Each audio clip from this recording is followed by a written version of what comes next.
Dan pemirsa, untuk mengetahui bagaimana tanggapan Novel Baswedan, kita bergabung dengan Pramadika Samudra dan juru kamera Ganda Monte. Prama, apa alasan hakim sehingga menolak gugatan Novel Baswedan, Prama? Ya, Ade, memang Hakim Tunggal Zuhairi akhirnya telah memutuskan tiga hal.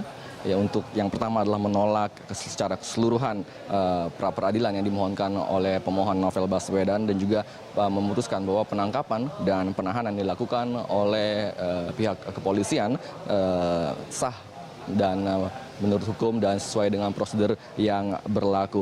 Atas dasar hukum perintah penangkapan pasal yang berbeda dapat dibenarkan karena menurut hakim bahwa memang proses-proses tersebut sudah dibenarkan menurut hukum dan juga proses hukum penyidikan. Meski dengan adanya keputusan ini, maka meski adanya keputusan dari Presiden untuk menunda penahanan, maka namun pihak kepolisian berhak untuk melanjutkan kembali proses penyidikan. Ade.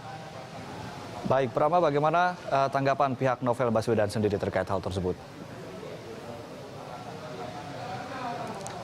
Ya, untuk menjawab hal tersebut saat ini telah bersama saya Ibu Muji Kartika Rahayu selaku tim kuasa hukum dari Novel Baswedan. Ya, selamat sore Ibu. Bagaimana Ibu melihat sejauh ini sehingga keputusan ini sidang dari Jumat kemarin hingga saat ini? Bagaimana Ibu? Ya, persidangan pra-peradilan memang berjalan cukup cepat ya, memang aturannya harus begitu, tetapi yang menarik adalah bahwa memang pada saat kami mengajukan pra-peradilan itu sudah dengan kesadaran penuh bahwa kecenderungan selama ini Pengadilan Negeri Jakarta Selatan tidak cukup independen di dalam menangani kasus-kasus, terutama kasus-kasus korupsi gitu ya. Itu yang pertama. Kemudian yang kedua adalah sebenarnya selama proses persidangan kita juga mengetahui situasi yang terjadi di pengadilan gitu ya. Bagaimana polisi-polisi, bahkan ada tentara juga yang selalu ada di pengadilan sampai malam begitu. Kita pulang malam dan itu selalu masih ada di situ kayak gitu. Tetapi yang terpenting buat kami adalah substansi dan dinamika perdebatan yang substansial. Saya mau ambil contoh begini. Ternyata ada pola atau kesamaan bahwa polisi kalau dia masuk di pra-peradilan, baik dia sebagai pemohon maupun sebagai termohon, dia selalu memasukkan pokok perkara.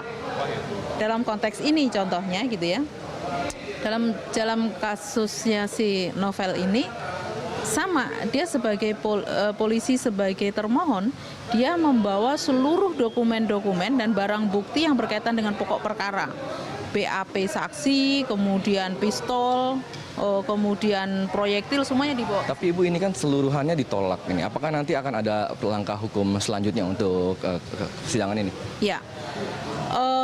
Apa yang akan kami lakukan setelah putusan pengadilan yang menolak gitu ya, menolak seluruh permohonannya Novel gitu. Kita akan diskusikan lagi apakah langkah-langkah hukum yang akan kita lakukan, ataukah kita melakukan upaya-upaya advokasi yang lainnya. Karena itu tadi kita juga sadar risikonya kalau proses hukum itu kalah, maka konsekuensinya akan melegitimasi kriminalisasi yang terjadi pada Novel. Itu yang harus dipikirkan begitu. Oke, baik, terima kasih Ibu Kanti atas waktunya. Ya, demikian ada wawancara kami dengan tim kuasa hukum dari Novel Baswedan, Ibu Kanti atau Muji Kartika Rahayu. Kembali ke Anda. Pramadika Samudra melaporkan langsung dari Pengadilan Negeri Jakarta Selatan, dan pemirsa News Update akan kembali 1 jam mendatang. Saya Ade Mulia, sampai jumpa.